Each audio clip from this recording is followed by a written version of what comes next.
Today I am talking about the great Indian ancient history about the Indian education system. We had the great education system around the globe. People from different countries came to India to just get a degree from India. If a person would get an Indian degree, he was considered with a big great honor. It was not so easy also to make into the Indian universities. Let me take you to the Indian great ancient history. First, when we talk about the education system, the universities which come to our mind is Nalanda, Takshashila, Kantaluru and many more comes to our mind. But the prominent one which comes to our mind is Nalanda. We all know at least few things about Nalanda. Once Yongzheng, who was a Chinese invader, also a student of Nalanda when invaded India, he described in his own words about Nalanda University. He described it had a great, huge gate with a round compounds. It had a huge buildings and 8 halls in each buildings. And those halls were so big. And there were around 8,500 to 10,000 students studying in the university, whereas there were 1,500 teachers who were teaching the students. Can you just imagine the ratio of students and the teachers who were being pursuing in that university? I want to tell you one thing, why so many people came to India just to pursue a degree in India. While coming to India, one of the students who attended or who came to India to join one of the university failed to crack the entrance examination of one of the universities.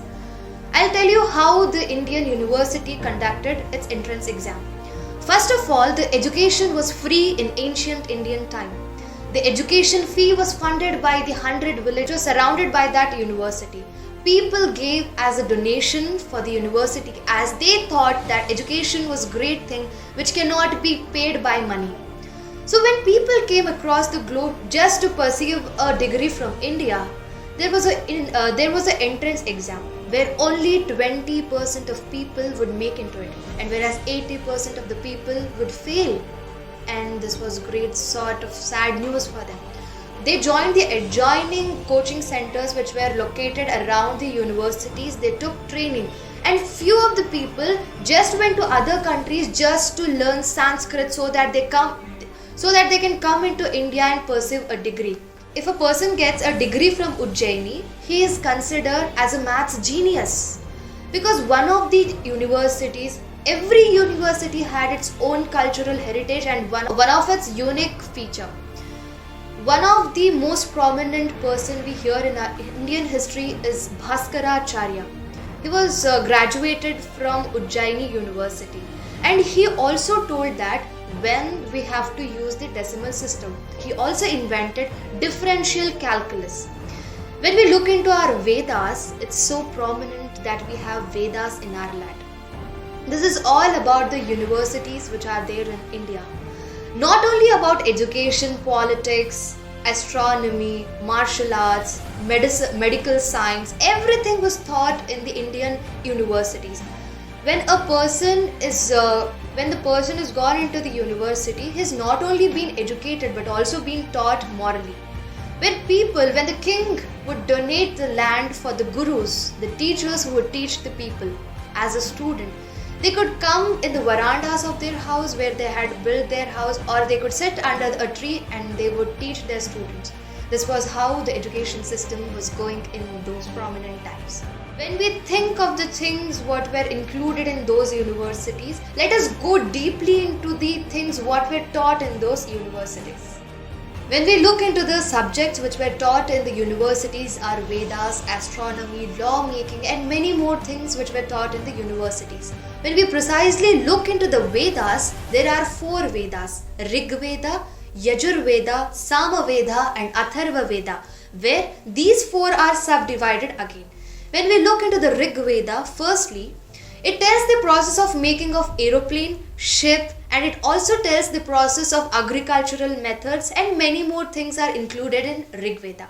The second one is Yajur Veda. Yajur Veda is again divided into 2 parts, that is Krishna Yajur Veda and Shukla Yajur Veda. It tells about astronomy, health science, Brahma Vidya and many more things. The third one is Sama Veda. Samaveda, the hymns are told in terms of Gana. They are recited in terms of Gana, which is also known as music.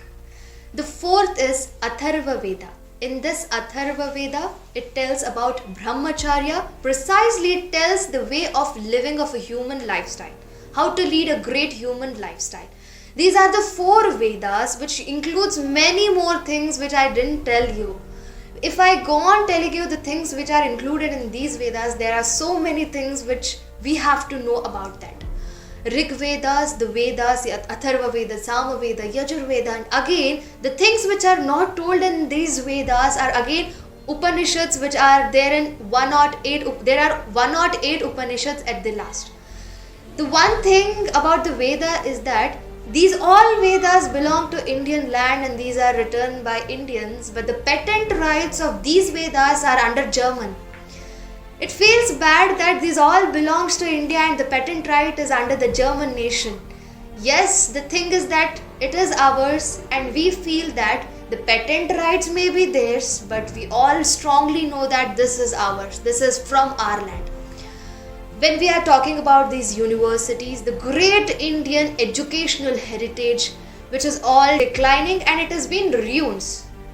Many of the people who were not so happy about the Indian educational system, as they were jealous of their educational system. One of the things is, Khilji was so jealous that the people in his court were not so educated than that of Indians. The Indians were more educated in his court. And when he was jealous and he set fire to the library of Nalanda, where more than 9 million books were burnt.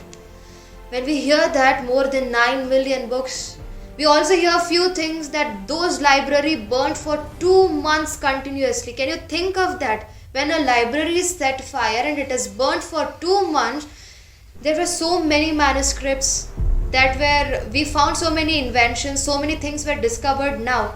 There were few things which were kept in the library.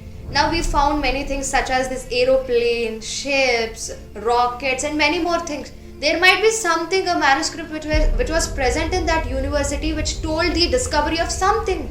We all know protons, neutrons, electrons. They had said the discovery of that thing. There were so many books which were set into the fire. This is all about how these things were declined. People were jealous of Indian things. What people across the globe thought is that India is so heritage. India is so rich in every way, you can't destroy it. The only thing to destroy India is to destroy their educational system. People say that if you want to build a nation, if you want to develop a nation, grow and work on their education system. That is what the people thought over there.